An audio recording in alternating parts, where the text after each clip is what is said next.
everyone, I'm Andrea Hodgson. I'm in this really beautiful paradise location. I'm here with Molly Femister, who's with Southern Heights Food Forest, and we're in this wonderful area. Molly, what can you tell me about this place?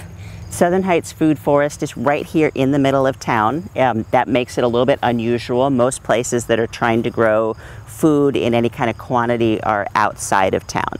When I say food forest, people start looking for large trees. We're young, this is only our 4th growing season, so we don't have large trees yet. It's not that we're gardening in a forest so much as that we're gardening like a forest. And to garden like a forest, we're creating the kind of structural and functional biodiversity that locks together and does all of the jobs. Usually a gardener is in charge of mulching. We grow ground covers and chop and drop plants that produce a lot of biomass that we cut off and then just lay them down and let them rot right where they're at. Gardeners often are in charge of feeding their plants. We're growing things that are simply improving the soil and pulling up the minerals and making it a really healthy place to live. And so I'm not in charge of that. Gardeners are often in charge of picking all the bugs off. Right now, everybody in town is picking Japanese beetles off and putting them in little jars of soapy water. And here we're trying to invite in the birds that take care of the grubs that do that. We're not having quite so much Japanese beetle pressure because we have a lot of birds on site. And the birds are eating the grubs, and that's how you keep Japanese beetles under control.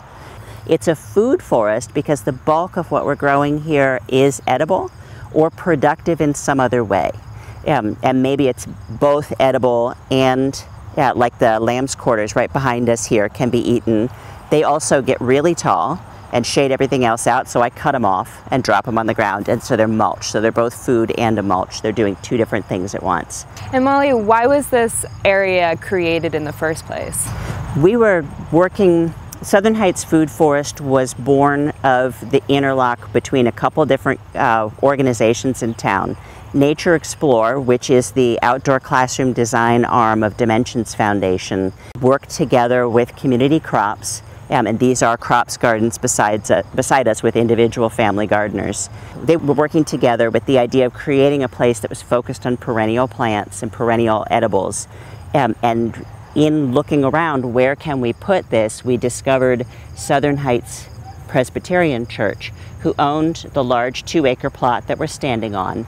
And the advantage to us was not only was there a large plot with a bit of a south face, which is a nice touch, and a very receptive, welcoming congregation of people, they also had a massive roof line and a big parking lot. And you think, why would those be an advantage? And that's because we need the water.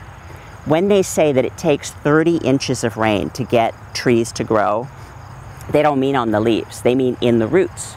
So if the 30 inches of rain hits the ground and runs off, that's not going to be enough rain. But oftentimes we have years here where we only get 22 inches of rain. We'll have a little drought year.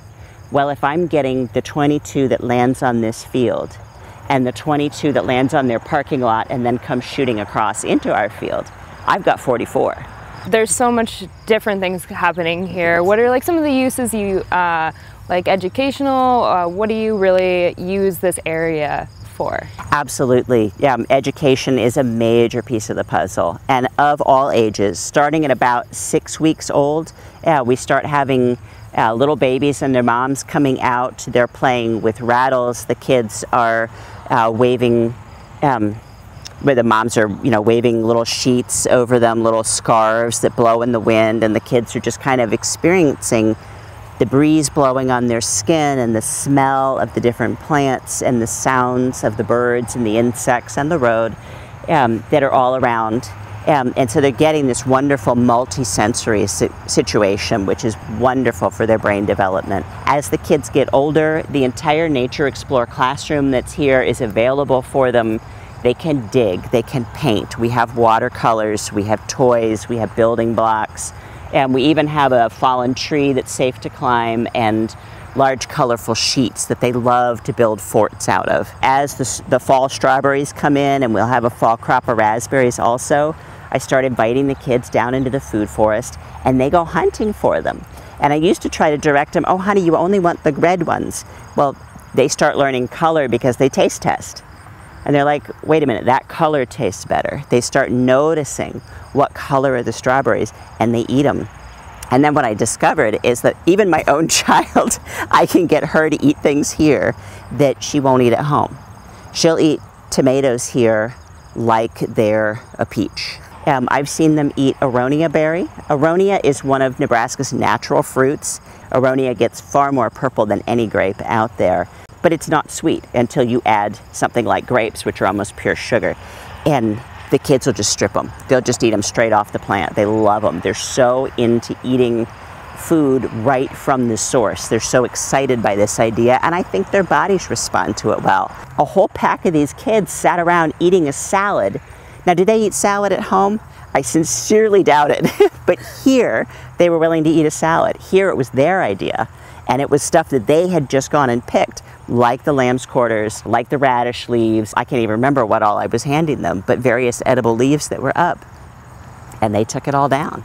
I was like, okay, if you insist. So what kind of events do you have here?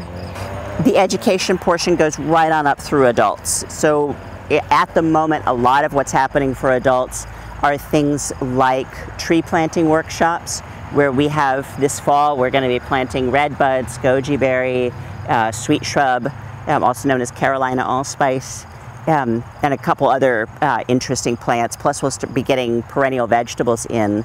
Earlier this year, we did a hugel mound. Ross Broccoli with the Hugelculture Institute dug a huge hole, buried all kinds of wood from all over town, which is a wonderful way. If you're doing a raised garden bed at home, throw your old rotting firewood that you haven't burned for 2 or 3 years, throw that in the bottom. It'll save you on the amount of dirt you have to buy, and it'll keep those plants fed and watered really beautifully. Your box will do great. The Nebraska Nut Growers Association was here in June, and they grafted our hickory, walnut, and pecan with improved varieties. Kind of exciting stuff. So we're going to do some interfaith work starting this winter, where different faith traditions all have a relationship with the earth. They almost all have stories about how they are intended to interact with the plants and animals and the wildlife, and origin stories of where they come from. And so we'll be inviting groups here from all kinds of different faith communities. We're ready to start working with the schools. Blue Stem Montessori has been here, bringing their kids around, but we're also ready to work with adult groups too. A lot of it the past 3 years has just been getting stuff up off the ground and up and running. So the programming is going to explode over the next 2 years. This area is so beautiful, and there's so much going on. Thank you. Thank you. We're really proud of it. Let me show you around. Okay, cool. This is really pretty in the spring. There's a whole line of pasque flower that come up also. I love these. Isn't that cute? Painted. Yeah, that's really cool. This is a great example of the layering that we have going on. The Pawpaw Trees here, which produce a lovely, weird football-sized fruit, or small football-sized fruit, that's got it's like a cross between an apple and a banana in flavor, and kind of like a mango in texture. Oh, wow. But it's a native tree, and that'll get to be about 8 or 10 feet. The cherry in the back there is from Montana. It's actually a pie cherry, but it's fairly sweet for a pie cherry. And that'll get to be 15 to 20 feet. So we'll have 2 different sizes there, and then you can see this one that's turning purple. Those are aronia, and the aronia might go to 4 feet. So then we've got 3 different layers of the woody shrubs, and then behind them there's sage, and we're starting to grow things like yarrow, there's dill. I can't even remember everything that's in here. I have apple tree trimmings that we're going to be using to replace some handles that broke, because apple wood is wonderfully dense. So everything's got a function. And even once we cut it down, we're using it.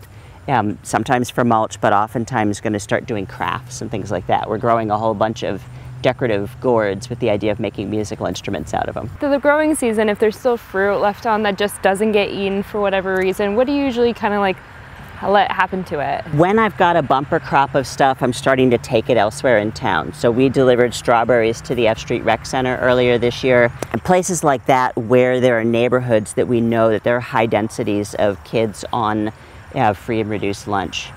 we start supplying those rec centers. So we'll probably bring some to Calvert eventually, but F Street will be the first one that we're taking to. So what do we have here? So this is our Blackberry. We have Blackberry and Aronia side by side here, and they'll stay about the same size. The back of the guild here is Raspberries, and then the east side is all strawberries. And then the little tiny trees will be big again in a minute. Those are some of the pecans. Excellent. Okay. There's one. Ooh, thank you. It actually started to break on my hand. This is a delicious food forest. So good.